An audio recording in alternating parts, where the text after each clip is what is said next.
Hello, everybody. Welcome to another installment of discussing anything that's on my mind. In other words, where I just talk about stuff at random. Basically, just stuff that's on my mind. You know, when you get a computer, they always advise you to get certain software. And I'm sorry, I just hit the mic there, right? They always advise you to get certain software. And one of the certain softwares they advise you to get is an antivirus program. Now, the top ones out there are apparently ones known as McAfee and Norton. Well, around last year, or the year before, um, we, Comcast, which is our internet provider, or my internet provider, my family's internet provider, excuse me, gave us the McAfee antivirus program, the McAfee antivirus program. And basically this antivirus program helped clean out the system somewhat. Not much, but it helped clean it out. Now,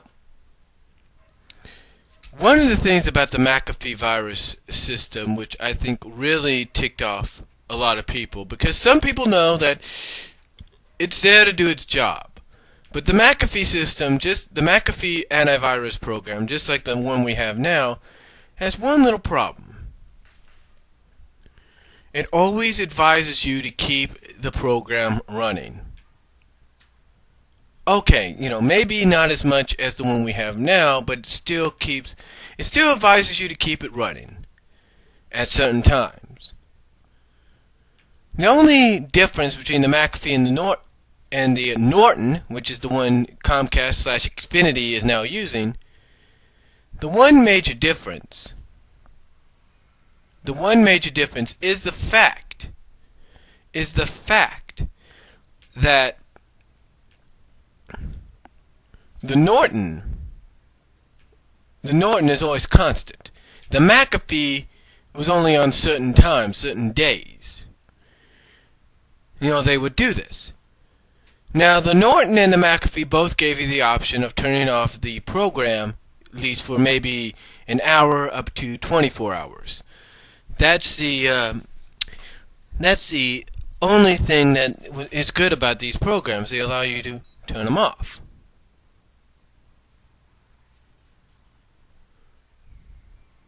Now,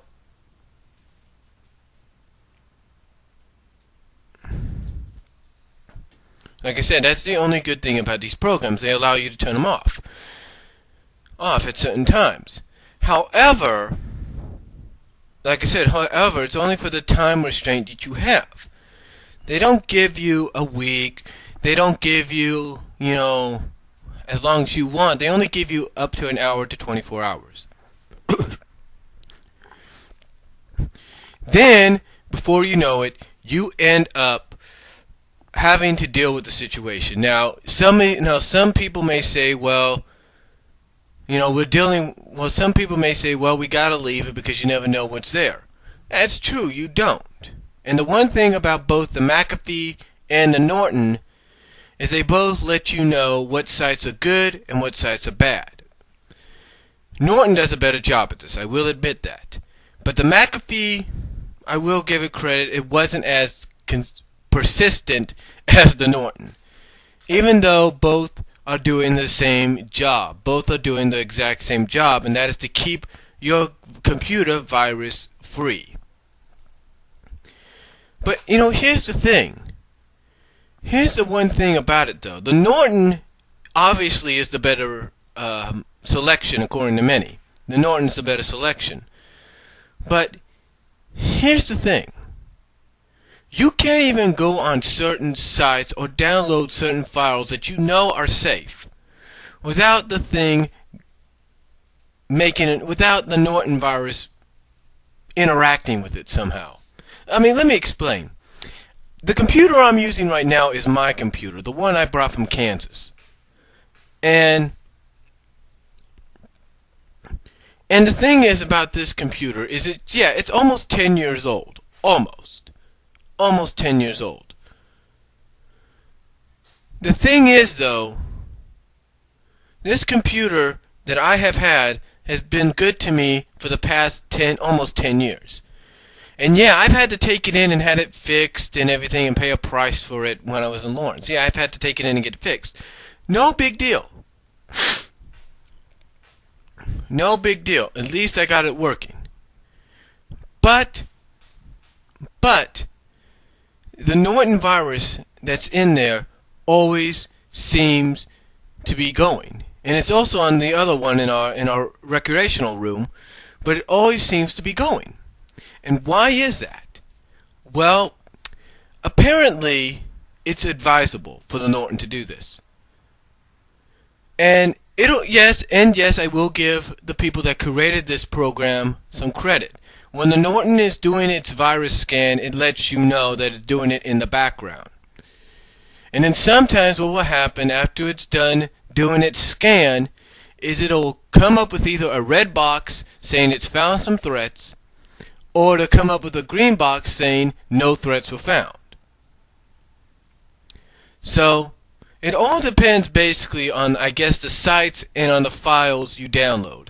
But even when I use my camera, my Kodak camera, for video or pictures, and I try to upload them on either computer, you always end up getting that same reaction from the Norton virus.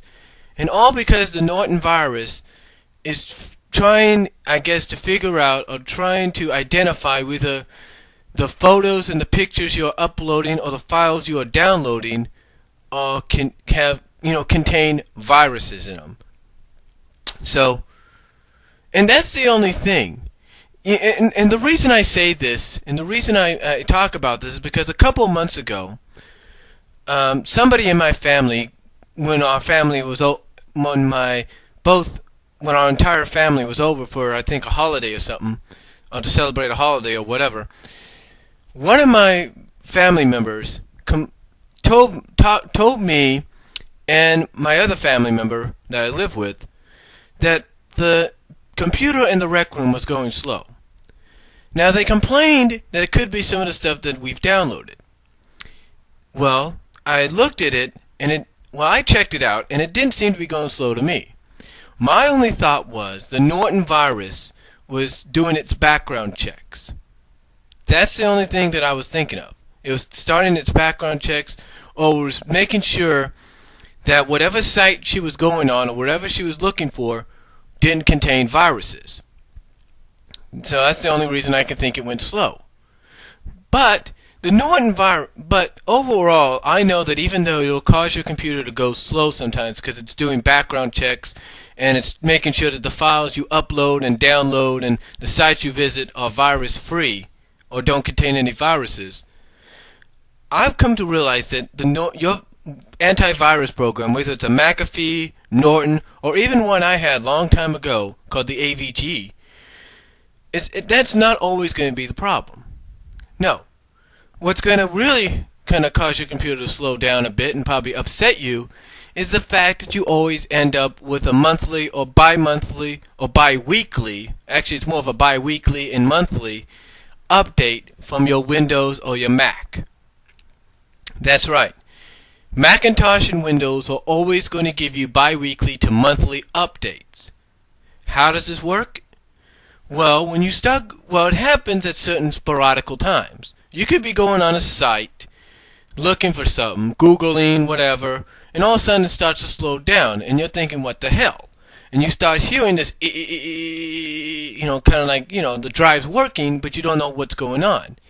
So what you got to do is you got to look into your right-hand corner where the icons are, the bottom right-hand corner, and see if maybe you see like a little green Windows symbol or some kind of smiling face for Macintosh, and that usually indicates to you if it's the little green, circle with the Windows logo in there or the Macintosh smiling face. It always makes you realize that when you see that logo and you see like an arrow pointing down, that's usually the indication that you're getting an update installed, that updates are occurring. Now, how else can you tell this?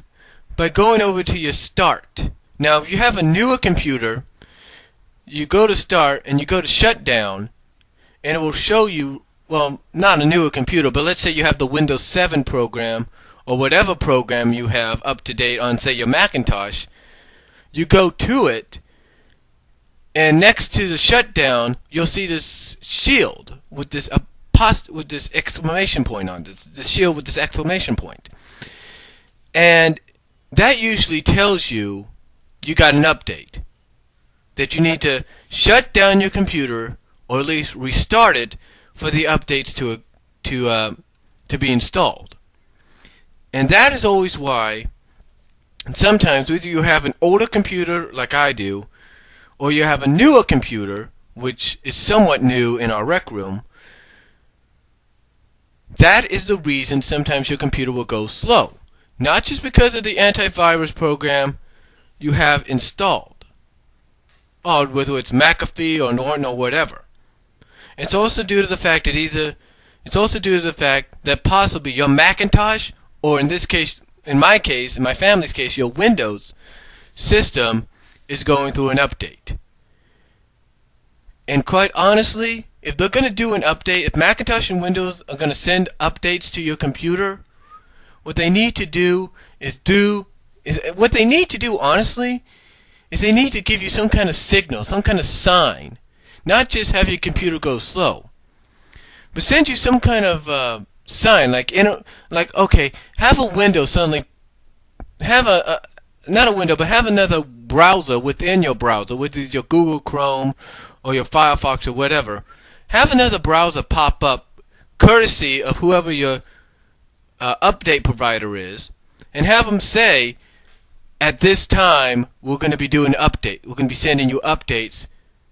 Watch out for those. Or something, so at least you know that if your computer's acting up, it's not your fault. It's not your fault, and it's not because it's going slow, it's because you're getting an update. That's what I feel they need to do. At least do something like that. Send you an email, send something in your direction indicating to you that you're going to be getting updates at possibly this time of the day, or on this day at this time.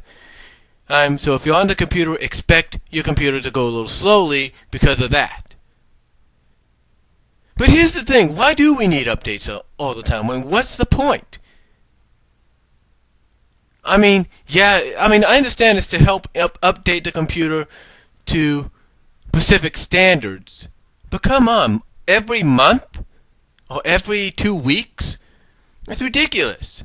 I can understand maybe every 3 to 4 months, but, come on.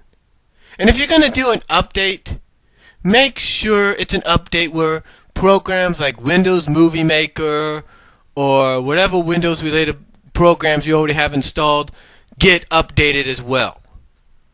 If that's what you're going to do. Don't just update because you got to update. You get what I'm saying? But, that's not the only thing that's been on my mind lately either. You know what's also been on my mind? Social sites. Now, we all know recently that the movie that's been excuse me, the movie that's been talked about as one of the best movies of last year and one of the best DVD Blu-ray releases so far this year is The Social Network, which is based on the true story of Facebook, basically based on the guy that created Facebook. Well, Facebook, MySpace, and Twitter are great social sites. But let me say something about certain social sites. Not certain ones, but let me say something about these.